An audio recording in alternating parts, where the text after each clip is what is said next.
This Tuesday, we have a community organizer who will become president. Now, he was a community organizer in Chicago when he was 24. I think, Ryan, you told me you were 27. You're 3 years behind schedule.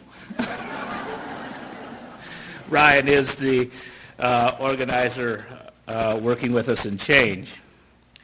But what is a community organizer? What do they do? Some people in the recent campaign tried to make them sound silly. Former Governor George Pataki said, "What in God's name is a community organizer? I don't even know if that's a job." Former Mayor Rudy Giuliani said, "On the other hand, you have a resume from a gifted man with an Ivy League education. He worked as a community organizer? What?" I said, okay, maybe this is the first problem on his resume. And then, of course, the topper. "I guess a small-town mayor is sort of like a community organizer, except you have actual responsibilities."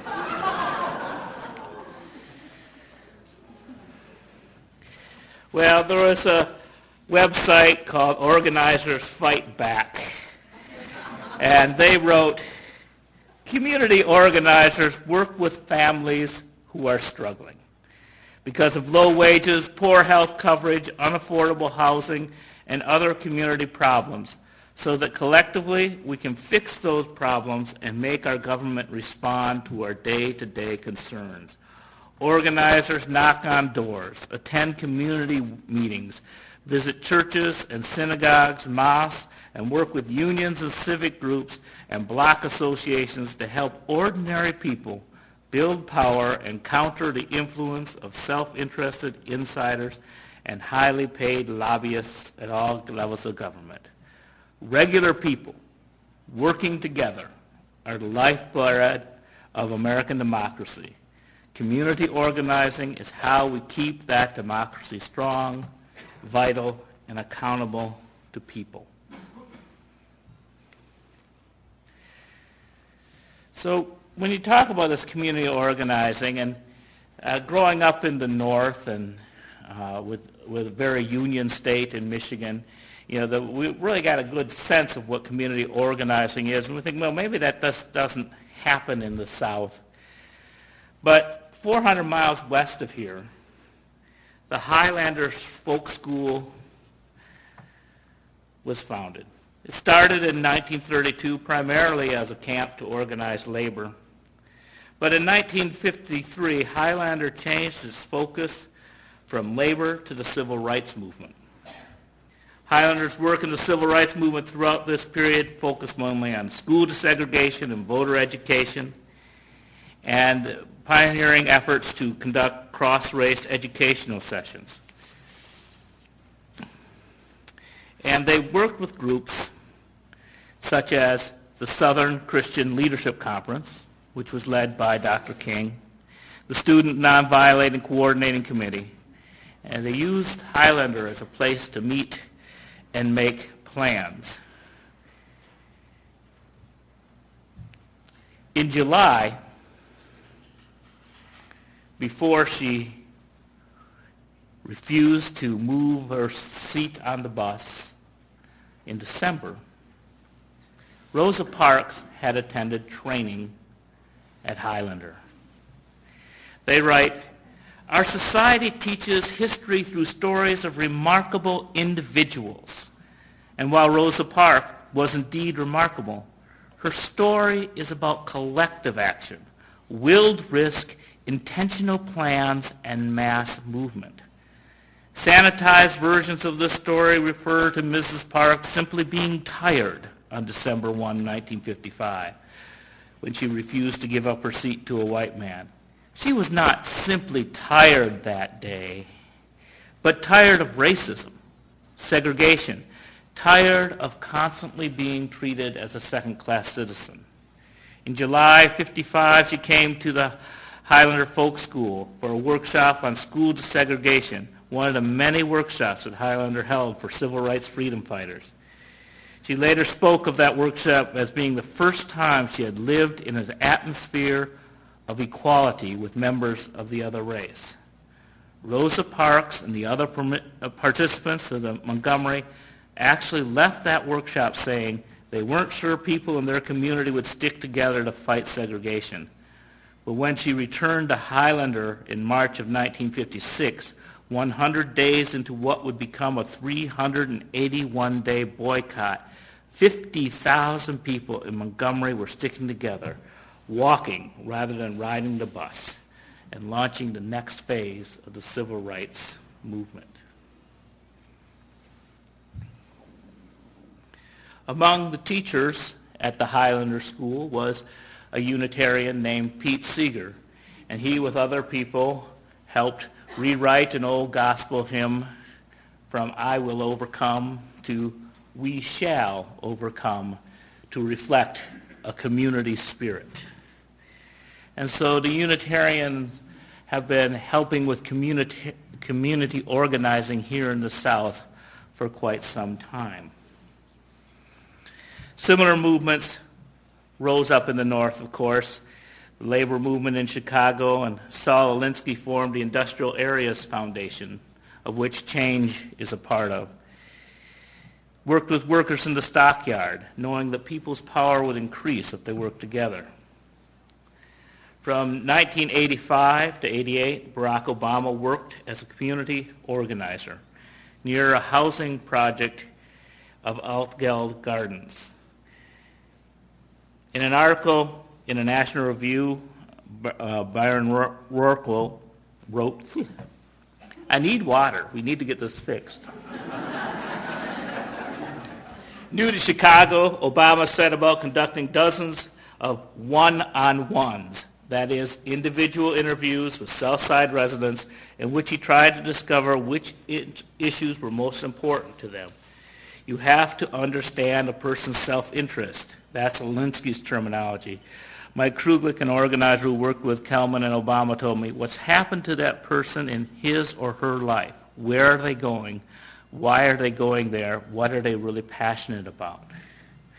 After the initial interviewing, Obama went to work on a number of projects, got the ministers involved in several projects without much success. There was a push to get more city money for Southside parks, and the Justice Department told the Chicago Park District they had to spend more on minority neighborhoods. There were plans for after-school programs and job retraining for adults. But if you ask Obama's fellow organizers what his most significant accomplishments were, they point to two ventures: the expansion of a city summer job program for Southside teenagers and the removal of asbestos from one of the area's oldest housing projects. And that housing project, Altgeld Gardens, it wasn't like the big, tall housing projects that used to line the downtown. These were smaller, about 3-story buildings, nestled snugly up against the dump. Gail and I's first apartment was on the other side of that dump, and I tell you, it was not a pleasant-smelling place. But I lived in Chicago at that same time. I never met Obama, though my future mother-in-law did. She worked with elderly people in that same neighborhood. Now, I did an internship at a Presbyterian church in Morgan Park. My liege.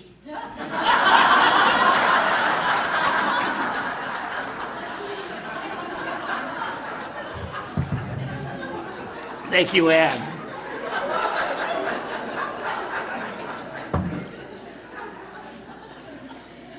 Which was on the west side of the I-57 freeway at the Presbyterian Church in Morgan Park. And the freeway separated the white neighborhood from the black neighborhood. That's how things are done in Chicago. And my minister, Jerry Hazen, gave me a tour of the neighborhood that bordered Morgan Park. And he showed me a church and said that he wished his congregation could be as active as that church. The church he showed me was Trinity United Church of Christ, which was led by Jeremiah Wright. And as a seminarian, I too wanted more social action. I also studied social work because I believed that faith was not something to profess, faith is something to live. And eventually I joined with y'all, the Unitarian Universalists, a faith of deeds, not creeds. My wanderings brought me here to Winston-Salem. And when I came to town, Carol Stewart told me to join the Interfaith Partnership for Advocacy and Reconciliation, a mouthful, which we shortened to IPAR.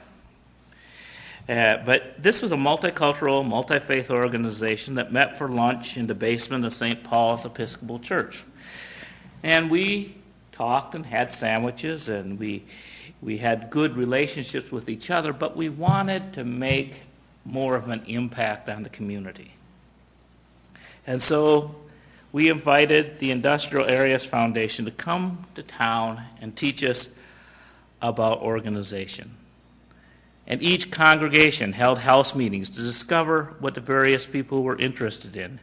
And then the various congregations and neighborhood groups met to see what we had in common. School issues and neighborhood maintenance were at the top of the list. And then we went out into the community and counted broken sidewalks, busted lights, and presented a list of about 1,000 items to the city, and the city responded by fixing most of those items. Then we did a similar canvass of the school. We are the only group of community organizers that actually went to every school in the district, and we just, again, cataloged broken windows and mostly the physical plant. And a bond, the superintendent committed to the next bond would have a split between suburban and urban schools, and it did, of sort. Phase 1 was mostly suburban, and Phase 2 was mostly urban, and we thought that might be, we argued that might not work. You might not get the votes for that. And the way we argued that was we asked for a special public hearing at Carver School where over 400 people showed up and said, why don't we have one bond that includes the urban schools as well?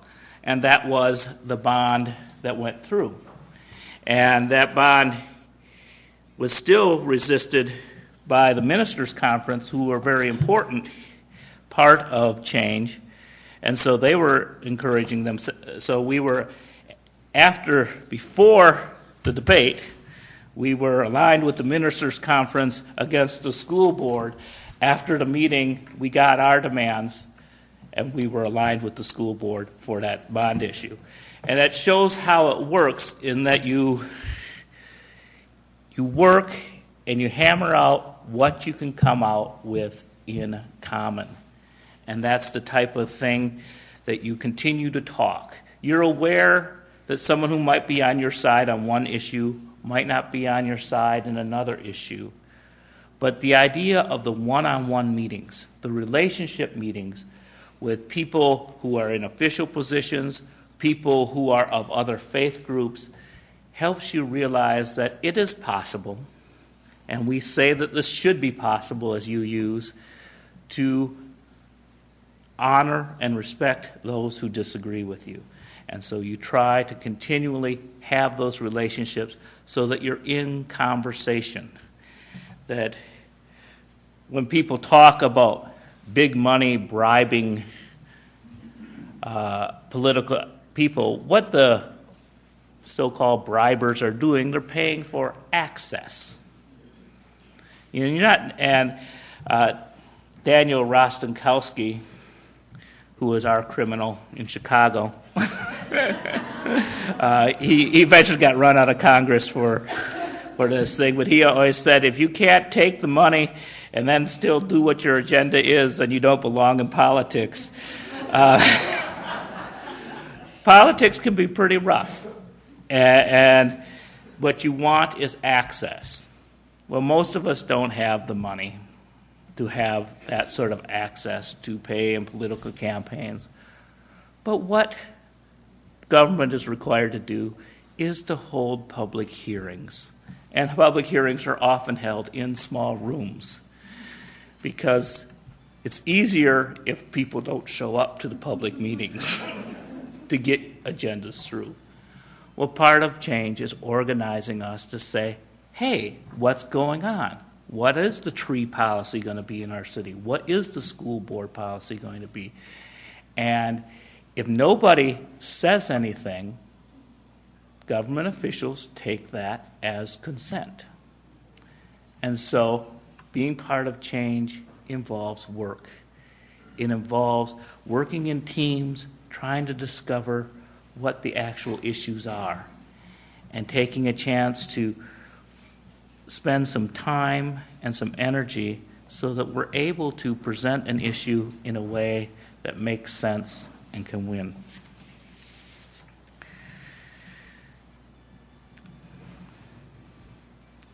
The point of change is in its name. Communities helping all neighborhoods gain empowerment. How do we do that?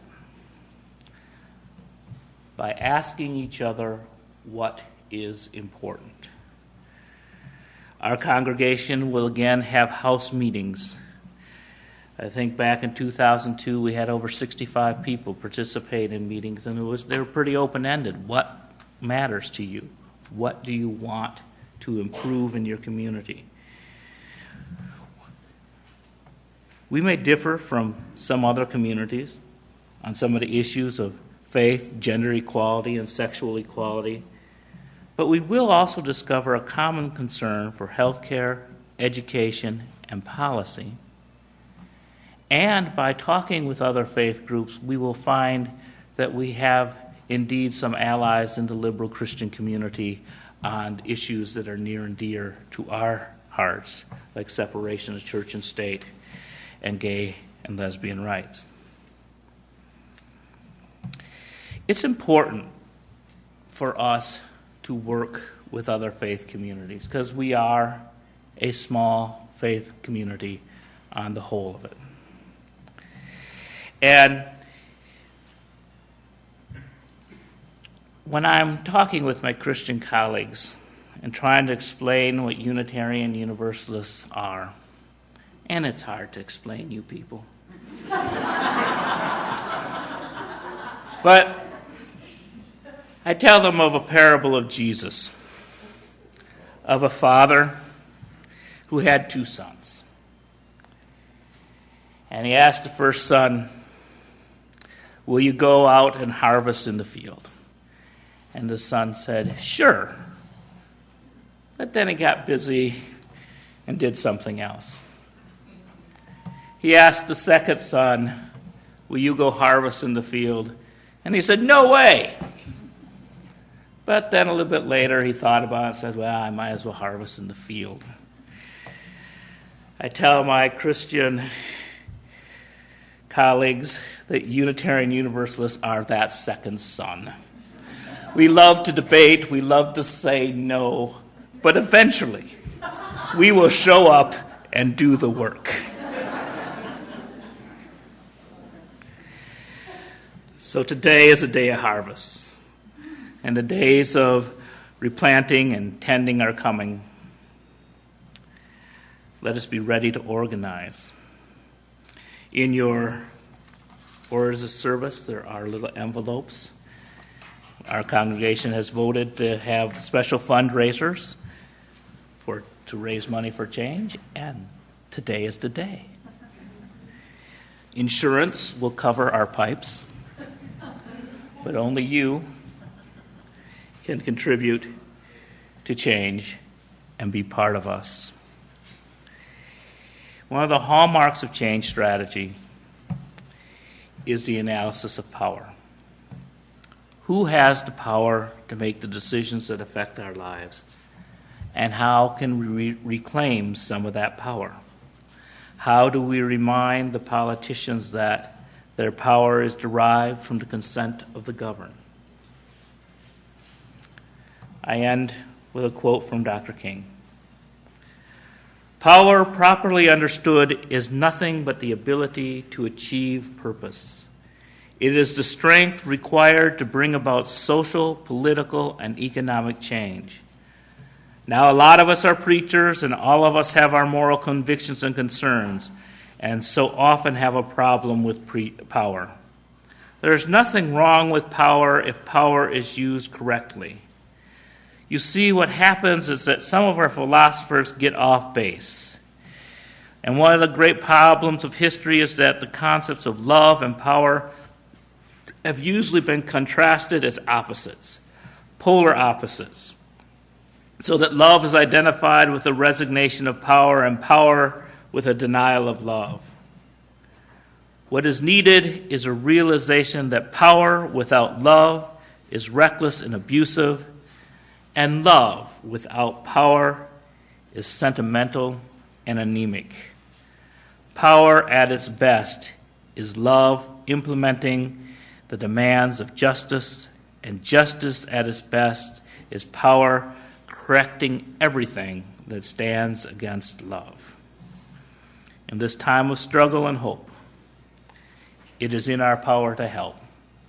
Let us not be afraid to use our power.